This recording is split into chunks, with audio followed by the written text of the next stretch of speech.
Times news channel देखे आप सभी दर्शकों का बहुत बहुत स्वागत है। मैं हूं रमनदीप कौर। इस वक्त की बड़ी खबर आ रही है प्रयागराज से। क्या है पूरा मामला, देखने के लिए बने रहिए हमारे साथ। नगरी प्रयागराज युवक को गोली मारने से जुड़ी बड़ी खबर। कैंट थाना क्षेत्र के राजापुर इलाके में दबंगों ने युवक को मारी गोली। आदिल नाम के युवक को दबंगों ने मारी गोली। मृतक आदिल और उसके पिता दोनों खुद का ई रिक्शा चलाकर घर चलाते थे और अपना पेट पालते थे। सूत्रों के अनुसार आदिल को गोली मारने वाला युवक राशिद है, जो कि स्मैक का नशा करता है। हत्या की वजह जानने के लिए पुलिस जांच में जुटी है। वहीं मौके पर आला अधिकारी मौजूद हैं। पुलिस कमिश्नर प्रयागराज, उपायुक्त नगर, उपायुक्त अपराध व अन्य क्षेत्र की पुलिस भी मौके पर मौजूद है। मौके पर डॉग स्क्वाड और फॉरेंसिक टीम भी काम कर रही है। ऐसे में साक्ष्यों को जुटाने में जुटी हुई है। बता दें, अब आरोपी राशिद कैंट थाना क्षेत्र का है। हिस्ट्री शीटर, कई अपराधों और कृत्यों में जा चुका है जेल। वायरल वीडियो में मृतक के पिता हत्या करने में राशिद, पंकज, आशु और सनी का नाम ले रहे हैं। मौके पहुंची पुलिस शव को कब्जे में लेकर पोस्टमार्टम के लिए भेजा है। मौके पहुंची पुलिस अब जांच में जुटी है। हत्या के पीछे क्या मामला है, अब ये तो जांच के बाद स्पष्ट हो पाएगा। मौके पर लोगों की भीड़ इकट्ठा है और जांच में पुलिस जुटी हुई है। अरे भाई जल्दी आ, भाई जल्दी आ, भाई जल्दी आ, मार दे भाई, पूरा भेजा मारा एक बार लौटे का मार। रसीदुआ के बता, रसीदुआ पंकज सब रहे। शांत रहो। संगम नगरी प्रयागराज में राष्ट्रीय सामाजिक न्याय मोर्चा के राष्ट्रीय कार्यालय में एक बैठक का आयोजन हुआ, जिसमें राष्ट्रीय कार्यकारिणी समिति का गठन हुआ। वहीं इस मौके पर राष्ट्रीय कार्यकारिणी सदस्यों को राष्ट्रीय संयोजक आरिफ इकबाल ने शपथ दिलाई। आज राष्ट्रीय सामाजिक न्याय मोर्चा के कोर ग्रुप की बैठक थी और आज हम लोगों ने अपने कार्यालय में राष्ट्रीय कोर ग्रुप की बैठक का कमेटी का गठन कर दिया है। और आज हम लोगों ने जो पूरे उत्तर प्रदेश में हर ज़िले में वार्ड सब संगठन पे चर्चा किया, प्रचार प्रसार पे, सारे पदाधिकारियों की जिम्मेदारी और उनके कर्तव्य निष्ठान की प्रतिष्ठा ओथ भी कराया। और हम लोग का टारगेट ये है कि पूरे उत्तर प्रदेश सहित पूरे हिंदुस्तान में जो नौजवान छला जा रहा है बेरोजगारी के नाम पे, भूख, भय, भ्रष्टाचार, तमाम इशूज़ पे, जो इस देश की आबादी 35 साल से नीचे करीब 70% है, तो इस तरह हिंदुस्तान युवाओं का हिंदुस्तान है। लेकिन जब वो देश के नौजवान अपने आप को ठगा महसूस करता है, जब चुनाव मंचों से उसे कहा जाता है कि पकौड़ा तोलो, वो भी एक रोज़गार है, 2 करोड़ के रोज़गार के विपरीत जो देने की सरकार कह के आई थी 9 साल में 18 करोड़ रोज़गार का तो कोई पता नहीं। तो तमाम इशूज़ बिंदुस पे लेकर, और जो बुंदेलखंड में हम लोगों ने, हमारे बुंदेलखंड के प्रभारी असगर अली साहब आए, इन्होंने 2 पार्षदों को वहाँ चुनाव जिताया, चेयरमैन लड़ाया, 3rd पोल कराया। हम लोगों ने उत्तर प्रदेश में निकाय चुनाव में खाता भी अपने समर्थित प्रत्याशी जिता लिया। अब हम आने वाले दिनों में national election commission of India में हम इसको रजिस्ट्रेशन करा के जो हमें नाम और जो हमें मिलेगा, अब हम अपने सिंबल से और हम अपने नौजवानों को, अपने यूथ को और हम अपने एजेंडे को, अपने मिशन, विज़न और प्रोग्राम को लेकर आम जनता के बीच में जाएंगे। समान विचारधारा वाले दलों से हम अपने एक फ्रंट बना के हम आगामी चुनाव में हम कोशिश करेंगे ज़्यादा से ज़्यादा यूथ को प्रतिनिधि दे, महिलाओं को जो बैकवर्ड हैं, जनरल कास्ट के कुछ इश्यूज़ हैं, उनके इश्यूज़ पे, हर इश्यूज़ पे हम लोग लेके पब्लिक के बीच में जाके चुनाव लड़ाएंगे और हम आवाम के बीच में डायरेक्ट उनके हर इश्यूज़ पे।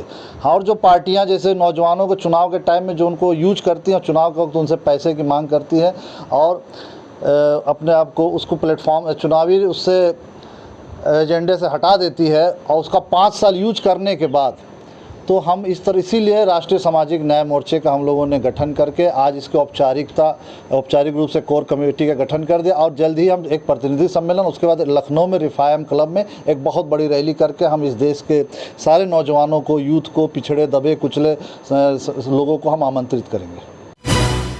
नगरी प्रयागराज में लव जिहाद का एक ऐसा मामला सामने है, जिसमें फरियादी और कोई नहीं बल्कि खुद पुलिस महिला सिपाही है और जिस पर आरोप लगाया वो भी पुलिस सिपाही है। और महिला अब इंसाफ के लिए चक्कर लगा रही। साथ ही उसने कई गंभीर आरोप अपने देवर और ससुराल वालों पर भी लगाए हैं और पुलिस पर भी महिला कांस्टेबल का गंभीर आरोप है। ऐसे में क्या कुछ कहना है महिला का और किस तरह से लव जिहाद के तहत उसे धोखा हुआ है, आइए दिखाते हैं। वहीं इस पूरे मामले पर क्या कुछ कहना है एसीपी शिवकुटी का, आइए दिखाते हैं आपको। मेरी पोस्टिंग यहाँ थाना शिवकुटी में प्रयागराज में है। मैं महिला कांस्टेबल के पद पे हूँ और मैंने मुकदमा लिखाया था 41/2023 जो शिवकुटी में पंजीकृत, और वो मुकदमा लिखवाने के लिए भी जब हम यहाँ पे आए तो मुकदमा नहीं लिखा गया। पहले हम एप्लीकेशन दिए, नहीं लिखा गया। फिर प्रेम प्रकाश साहब के एडीजी साहब के पेश हुए, वहाँ से नहीं लिखा गया। फिर उसके बाद जब वहाँ की लेटर यहाँ आई तब भी नहीं लिखा गया। एसएसआई उमाकांत यादव पैसा ले लिए थे इमरान को बुला करके। इमरान खान मेरे पति का नाम है। उसके बाद फिर हम जब कचहरी में वकील की मदद से 156(3) दाखिल किए। 156(3) होने के बाद जब सारी जगह लेटर भेजा गया, फिर जा कर के यहाँ मुकदमा पंजीकृत हुआ। उस पर भी मैं अनुसूचित जाति से आती हूँ, SC कैटेगरी, SC ST नहीं लिखा गया। फिर ये मुकदमा विवेचक चंद्रभानु यादव को मिला, जो नारायणी चौकी इंचार्ज हैं अभी इस टाइम। उनके द्वारा बोले कि SC ST नहीं लिखा जाएगा क्योंकि वो बौद्ध धर्म अपनाया है, और उनके माता पिता का हमेशा जाति सूचक शब्द का इस्तेमाल करते थे। और बौद्ध धर्म सिर्फ हमको अपना फंसाने के लिए, अपने प्रेम जाल में फंसाने के लिए ये अपनाया था, ताकि हम और मेरे परिवार वाले इसके जाल में फंस जाएं। और शादी हुई हमारी स्पेशल मैरिज एक्ट के तहत, शादी भी हुई है, लॉन से भी शादी हुई है बनारस में। उसके बाद मेरा बाबू मतलब प्रेग्नेंट, जब मेरी प्रेगनेंसी हुई उसके बाद हम चाइल्ड केयर लीव में मुरादाबाद उस टाइम हम गए थे। तो मुरादाबाद में जो मेरा देवर है मोहसिन खान, पहले तो कुछ नहीं खेलता था, अब ये IPL खेलने लगा है लखनऊ सुपर जायंट से। वो उस टाइम मेरे साथ रेप किया था, दुष्कर्म किया था, ठीक। उस टाइम जब इनके पिताजी का ऑपरेशन हुआ था, बाईपार्ट सर्जरी हुई थी, उसी टाइम हम भी वहीं मौजूद थे, सब लोग वहाँ थे। और ये जो मेरा देवर है, पार्टी जब ख़त्म हो गई थी, बर्थडे पार्टी इनका घर में ही मनाए थे। फिर जब सब लोग चले गए, मेरे हस्बैंड की नाइट ड्यूटी थी, वो मुरादाबाद में चले गए। भोर में ही मेरा देवर मौका पा करके मेरे साथ ये दुष्कर्म किया, और उसकी फ़ोटो भी वो उस डेट में मौजूद था वहीं मुरादाबाद में। उसकी फ़ोटो भी हम विवेचक को बता दिए हैं कि उस दिन मौजूद था, उसके बावजूद उनका मतलब 376 हटा दिया गया चंद्रभानु यादव द्वारा। मतलब समझ लीजिए कि वो इतना बिक गए कि आज हमें मरने के अलावा और कोई मेरे पास कोई रास्ता नहीं बचाए हैं। और ख़ुद हम यहाँ महिला कांस्टेबल होकर के समझ लीजिए कि इतना अत्याचार कर दिए हैं यहाँ के थाना प्रभारी और विवेचक चंद्रभानु यादव। यहाँ तक कि ये सारी बातें मेरे CO शिवकुटी सर को भी पता है, लेकिन कोई कार्रवाई नहीं की गई। हम आकाश कुलेरी सर के यहाँ 4 बार पेश हुए विवेचना ट्रांसफ़र के लिए कि सर यहाँ पे विवेचना सही नहीं हो रही है, ये पैसा ले चुके हैं। हम इनको कितनी बार बोले हैं कि ये पैसा ले चुके हैं, लेकिन कोई कार्रवाई ही नहीं हुई है। और समझ लीजिए ये मेरा 376 का घटना स्थल जो मुरादाबाद में हम दिखाए हैं, विवेचक वहाँ नहीं गए, ये संबल उनके घर गए हैं, आराम से मौज मस्ती पैसा ले करके आए हैं। समझ लिए वादनी की बिना निशानदेही पे 376 का घटना स्थल निरीक्षण करने कैसे ही अकेले चले गए, हमको लेके नहीं गए। जबकि हम आकाश कुलेरी सर के यहाँ गए थे तो बाहर निकलने के बाद ये बोले थे कि एक महिला कांस्टेबल, एक कांस्टेबल तुमको और हम चलेंगे। ये क्या, किस कमरे में गए थे देखने के लिए कि मेरे साथ क्या हुआ था, जब हमको लेके ही नहीं गए हैं। और सारे सब चीज़ें पूरा परिवार उनका मिल करके षड्यंत्र किया है। वो यहाँ तक कि वो सिर्फ हमें फंसाने के लिए बौद्ध धर्म अपनाया था। वो हमेशा नमाज़ पढ़ने जाता है, हमें हर मस्जिद में, हमको हर जगह अजमेर में ले गया, यहाँ पे बाराबंकी ले गया, हर जगह ले गया। और बात तब जब हो गई जब 3 साल का बाबू था, हम जब मुरादाबाद गए थे छुट्टी में, ये हमको लेके गया था कि पापा लोग तभी मानेंगे जब तुम वहाँ सही से रहोगी। फिर ये हमको लेके गए, वो हस्बैंड मेरे लेके गए। और उसके बाद ये बोले कि फिर यहाँ पे तैयारी होने लगी प्रोग्राम की, मौलाना को बुलाना है, बिरयानी बन रही है, ये वो। फिर जब पता चला कि खतना कराना है मेरे बच्चे का, इन लोग खतना कराने का प्रोग्राम रखे हुए थे। फिर हम उस दिन पूरा हम लड़े, हम बोले कि आप जब बौद्ध धर्म अपनाए थे तो आपको खतना से अब ये सारी चीज़ें क्यों कर रहे हैं मेरे साथ। फिर किसी तरह रात काटे हम, सुबह अगले दिन ट्रॉली बैग उठा के बच्चा अकेले ले करके हम संभल से मुरादाबाद से बनारस अपने मायके आ गए थे। आपको भी धर्म परिवर्तन करने की बात कही? हाँ, मेरा नाम ये जायरा बानो रखे थे और बोल रहे थे कि तो देखो हमारे में यही होता है कि जब तक तुम निकाह नहीं करोगे हमारी शादी वैध नहीं मानी जाएगी, मतलब हमारे धर्म के हिसाब से, तो तुम निकाह कर लो, मम्मी पापा भी खुश हो जाएंगे। तो हम बोले शादी कितनी बार होती है, एक ही बार होती है ना। और आपकी फिर बाद में सुनिए, इसकी जो पहली पत्नी है वो घर में रहती है और एफिडेविट भिजवाई है कि मेरा तलाक हो गया। और ये समझ लीजिए ये मीडिया में बाइट भी दी है, मेरे पास सारे प्रूफ है। वो न्यूज़ चैनल में बाइट दी है कि इमरान की वो पत्नी है और इनकी माँ बोली है कि वो इमरान की बहू है, मतलब इमरान की पत्नी और इनकी बहू है। सारा प्रूफ हम साक्ष्य संकलन करके हम विवेचक को दे रहे हैं, सब कुछ दे रहे हैं। उसके बाद भी ये चंद्रभानु यादव कोई सुनवाई करने को तैयार नहीं है। तो और आज मजबूरन जब हमें पता चला कि ये सारी धाराएं निकाल दिए हैं, सब कुछ निकाल दिए, नाम तक निकाल दिए, मेरी मतलब एक हिम्मत जुटा करके हम लड़ना भी चाहें उन लोगों के खिलाफ ना, तो भी मेरे थाने वाले मेरी सुनवाई नहीं कर रहे हैं और सारे लोग मिलके गेम खेल रहे हैं, सब लोग मिल करके। आज मरने जा रहे थे, मेरी फ्रेंड हमको रेलवे ट्रैक पर से खींच करके लेके गई थी, कोई रास्ता नहीं बचा है। एक था कि हाँ हम जब तक लड़ना होगा लड़ेंगे। हम आज फ़ोन किए यहाँ की MLC जो निर्मला मैम है उनको फ़ोन किए हैं, वो बोली है कि हम लोग पूरी मदद करेंगे। आज ही बात हुई है उनसे, लखनऊ जा रही हैं क्या, तो बोली थी कि मिलेंगे हम, बेटा परेशान मत हो। समझ लीजिए आज हम यही चाह रहे हैं कि मेरी बात योगी जी तक पहुंचाई जाए और ये थाना जो है ना ये कोई मेरी सुनवाई नहीं कर रहा है। यहाँ के दीवान मुंशी तक, दीवान के द्वारा कहा जाता है कि हम थाने में बैठने लायक नहीं है। एक मुसलमान से शादी की है, इसीलिए जब से ये मुकदमा है सितंबर से मेरी बाहर ड्यूटी लगा रहे हैं। हम बोले जब हम बैठने लायक नहीं है तो हम थाने में ड्यूटी कैसे करेंगे, और बाहर ड्यूटी लग रही है। ये बात हम एसओ सर को बताए, कुछ नहीं किए एसओ सर का सारा चैट मेरे पास है। जब मेरे साथ गलत हुआ है विवेचक द्वारा हम सारा चैट करके एसओ सर को बताए, वो भी कुछ नहीं किए मेरे लिए। इतनी बार, क्योंकि आकाश कुलेरी सर जल्दी मिलते नहीं, कई दिन तक वहाँ बैठे रहते हैं। जब भी मिलते हैं हमेशा ये विवेचक जो है उनको 3-5 बता करके कि हाँ सर हम कर रहे हैं।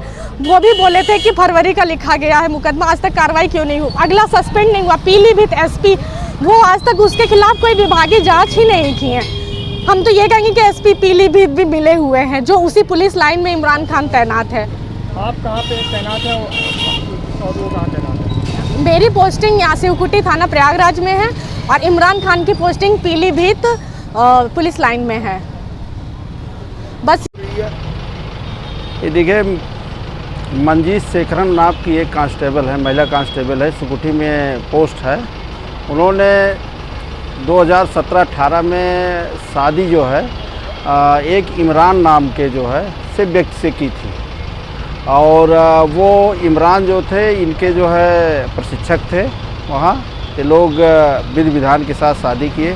शादी के बाद इन लोगों में आपसी जो है विवाद हुआ, जिसके विवाद के कारण जो है कि इन्होंने शिवकुटी थाने में ही अपने पति के खिलाफ़, अपने देवर के खिलाफ़, अपने ससुर के खिलाफ़ जो है मुकदमा लिखवाया है। उसकी जांच चल रही है और जैसे तथ्य आएंगे जो मतलब उस आधार पर कार्रवाई की जाएगी। सर इसमें मुकदमा जो दर्ज हुआ है वो उत्तर मध्य रेलवे कर्मचारी संघ के बैनर तले आज रेलवे अस्पताल में, जहां रेलवे कर्मचारियों ने जमकर प्रदर्शन किया, अपनी 10 सूत्री मांगों को लेकर जमकर नारेबाजी की। उनका कहना था कि अस्पताल की जो दवाएं हैं वो उनको सही से उपलब्ध नहीं हो पाती हैं, सिर्फ कुछ चुनिंदा लोगों को ये मुहैया कराई जाती। साथ ही बाहर के जो डॉक्टर आते हैं वे जो दवा लिखते हैं वे अस्पताल से नहीं मिलती, जिसके लिए उन्हें बाहर से लेना पड़ता है। ऐसी कई मांगों को लेकर उन्होंने आज विरोध प्रदर्शन किया है। ऐसे में उत्तरी मध्य रेलवे कर्मचारी संघ के सहायक महामंत्री का क्या कुछ कहना है इस पूरे मामले पर, आइए दिखाते हैं। हमारे यहाँ जो कर्मचारी आज एकत्रित हुए हैं उनका मुद्दा ये है कि रेलवे हॉस्पिटल में हमारी 10 सूत्री मांग है OPD को लेके। जैसे हमारी प्रमुख मांग ये है कि दवाओं में जो भ्रष्टाचारी हो रही है, होता क्या है कि VIP कल्चर यहाँ पे है। मान्यता प्राप्त यूनियन के नेता हैं, कुछ और VIP लोग हैं, उनको अच्छी दवाएं मिलती हैं, बाकी जो आम कर्मचारी है किसी को भी अच्छी दवा नहीं मिलती है, सबको एक घटिया क्लास की दवा पकड़ा दी जाती है। दूसरा ये है कि डॉक्टरों की संख्या यहाँ कमी है, तो डॉक्टरों की संख्या को बढ़ाई जाए। तीसरा मुद्दा हमारा ये है कि जो यहाँ पे स्पेशल विजिटिंग डॉक्टर्स आते हैं, जैसे नाक के, कान के, गले के, आँख के, न्यूरो के और भी साइकियाट्रिस्ट, तो ऐसे जो डॉक्टर हैं वो कम आते हैं और वो एक दिन में सिर्फ 20 लोगों को देखते हैं। अब पता चला आपको आज बीमारी है, आप उसके लिए 1 हफ्ते इंतजार करिए और 20 में आपका नंबर नहीं आया तो फिर आप 1 हफ्ते इंतजार करिए। दूसरा क्या है कि उनके द्वारा जो दवाएं लिखी जाती हैं विजिटिंग डॉक्टर्स द्वारा, वो दवाएं रेलवे उपलब्ध नहीं करा पाता है। फिर वो डॉक्टर क्या कहता है, हमारी क्लिनिक से खरीदिए। तो अगर विजिटिंग डॉक्टर रेलवे में आ रहा है तो रेलवे उसकी दवा को उपलब्ध कराए, ना कि आप उसका ऐड यहाँ पे कराइए कि उनकी क्लिनिक से हम जाके दवा खरीदें। इसको बंद करने की ज़रूरत है। दूसरा क्या है कि जो हमारा टोकन लगता है तो टोकन ऑनलाइन लगवाया जाए। कर्मचारी आके यहाँ सुबह से घंटों लाइन लगाता है, तब उसको टोकन मिलता है, उसके 3 घंटे बाद डॉक्टर देखता है और 2 घंटे में दवा मिलती है। तो ये जो 6-5 घंटे आदमी यहाँ नुकसान करे अपना, इसके लिए ऑनलाइन व्यवस्था की जानी चाहिए। हमारा क्या है, रेलवे की जो रिपोर्टें हैं, ब्लड टेस्ट की रिपोर्ट, यूरिन की रिपोर्ट, वो सब रिपोर्टें ऑनलाइन होनी चाहिए, उसको ऑनलाइन किया जाए। फिर यहाँ का सबसे बड़ा समस्या ये है कि एक बार आप सुबह टोकन लीजिए उसके बाद आप डॉक्टर की लाइन लगाइए, फिर उसके बाद आपको दवा लेने की लाइन लगाइए, फिर आप एक जगह से दवा पाएंगे, मान लीजिए आपको 10 दवा लिखी गई तो 5 दवा आपको एक काउंटर से मिलेगी, 5 दवा के लिए आप छोटे स्टोर जाइए, फिर 3 दवा के लिए बड़े स्टोर जाइए, फिर 2 दवा के लिए 2 दिन बाद आपको लोकल परचेज LP काउंटर से मिलेगी। तो ये जो एक आदमी यहाँ जो आता है अपना इलाज कराने, तो पता चला वो इलाज कम करा रहा है, वो उसका हरेसमेंट यहाँ ज़्यादा हो रहा है। तो हम लोग ये 10 सूत्री हमारा ये ज्ञापन है, इसमें हमारे सारे मुद्दे लिखे हैं, इसको हम MD महोदय को देंगे। उनको पूर्व सूचना हमने दी थी, आज के दिन हम लोग यहाँ आएंगे और ज्ञापन देंगे, उसको हम देने जा रहे हैं। और हमारी ये मांगे हैं कि जो हमारे 10 सूत्री आइटम हैं, जो मांगे हैं, इसको पूरा किया जाए, अन्यथा भारतीय मजदूर संघ, उत्तर मध्य रेलवे कर्मचारी संघ द्वारा धरना प्रदर्शन यहाँ पे किया जाएगा, जिसके लिए संघ मजबूर होगा और बाध्य होगा। और हमारे कर्मचारी भी बिल्कुल पीड़ित हैं और वो सब तैयार हैं इस चीज़ को करने के लिए। मैं रूपम पांडे, सहायक महामंत्री, उत्तर मध्य रेलवे कर्मचारी संघ। सरकार द्वारा यूपी बोर्ड के सिलेबस से हटाया गया मुगल का इतिहास अब नहीं पढ़ पाएंगे यूपी बोर्ड के छात्र मुगल का इतिहास। तो वहीं अब इस पूरे मामले पर राजनीति गरमाई है। तो वहीं इलाहाबाद विश्वविद्यालय के सेवानिवृत्त प्रोफेसर हेरब चतुर्वेदी का इस पूरे मामले पर क्या कुछ कहना है, क्या दुष्प्रभाव है, आइए दिखाते हैं। देखिए बंधुवर, बड़ा आसान है, बड़ा सरल है ना। अगर मुग़ल को हटा देंगे तो मान लीजिए अगर उन्हें राणा सांगा को, राणा प्रताप को ग्लोरीफाई करना है तो उन्होंने किसको हराया, किसके खिलाफ लड़े, ये तो बताना पड़ेगा ना किसके खिलाफ लड़े। और फिर हम क्या मुग़ल विरासत को भूल करके, आप मेरे कपड़ों को ही देख लीजिए, मैं पैजामा कुर्ता पहनता हूँ प्रायः, तो ये तो अगर सम्मिश्रित संस्कृति ना होती, ये ना आता, खान पान ना आता, पराठा ना आता, बिरयानी ना आती, तो इसको इस तरह से नकार देना सिरे से, ये मानव, देखिए इतिहास है क्या, इतिहास मानव के विकास का क्रमबद्ध अध्ययन है। अगर उस क्रमबद्ध अध्ययन में एक बड़े क्रम को आप हटा देंगे तो आप अध्ययन कैसे करेंगे, आप समझेंगे। ठीक है, इतिहास का पुनर्लेखन सदैव होता रहा है और होता रहता है, होना भी चाहिए, तो अपने हिसाब से आप करते रहिए। लेकिन आप 2 मिनट को ये सोचिए कि आप 15 अगस्त को जरा भी कोताही नहीं करते हैं, अपने राष्ट्र के गौरव का, स्वतंत्रता का उद्घोष लाल किले की प्राचीर से करते हैं। वो लाल किला बनवाया किसने? या फिर आप देख लीजिए अपने हुमायूं के मकबरे को, दिल्ली तक अगर गेस्ट रुक जा रहा है आपका स्टेट गेस्ट आके, तो हुमायूं का मकबरा दिखा दे रहे हैं, नहीं ले जा रहे हैं, आगरा में ताजमहल दिखा दे रहे हैं।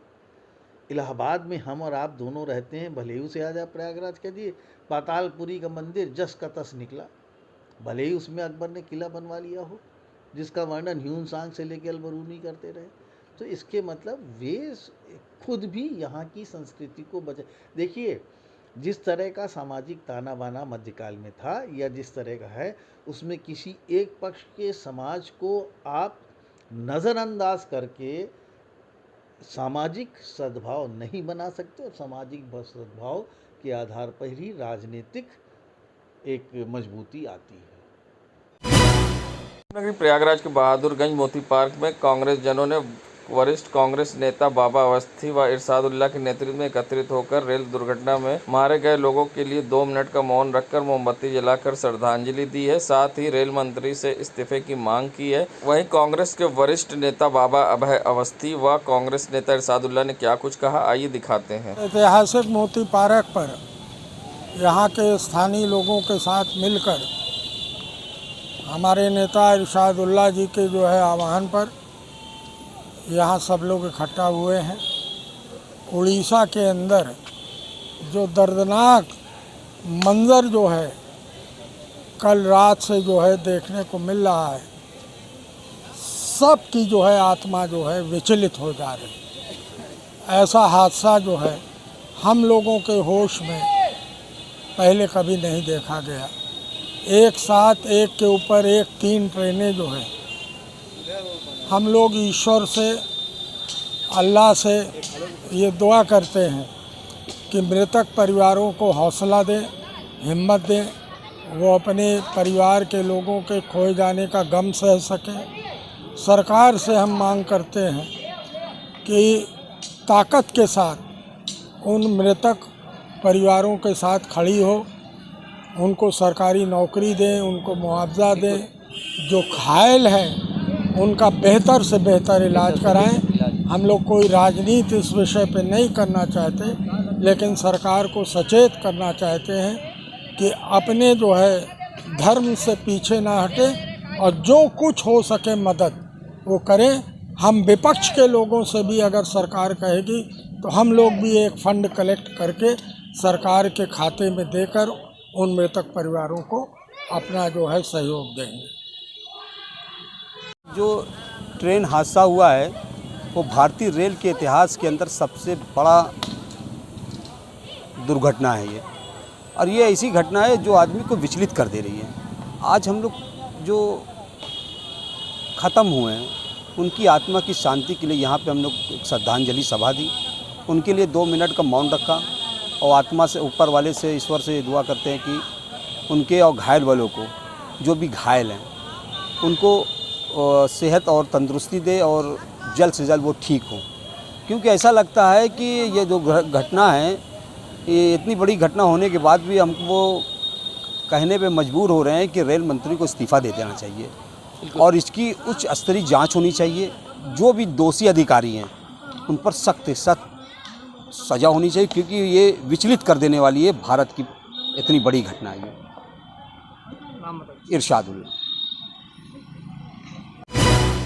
संगम नगरी प्रयागराज में विश्व साइकिल दिवस पर आज सुभाष चौराहे से समाज सेवी संगठनों द्वारा एक साइकिल रैली निकाली गई, जिसकी शुरुआत हरी झंडी दिखाकर नवनिर्वाचित महापौर गणेश केसरवानी ने किया। बता दें इस मौके पर जहां समाज सेवी संगठनों ने महापौर को सम्मानित भी किया शाल उड़ाकर, वहीं सैकड़ों की तादाद में लोगों ने इस साइकिल रैली में हिस्सा लिया।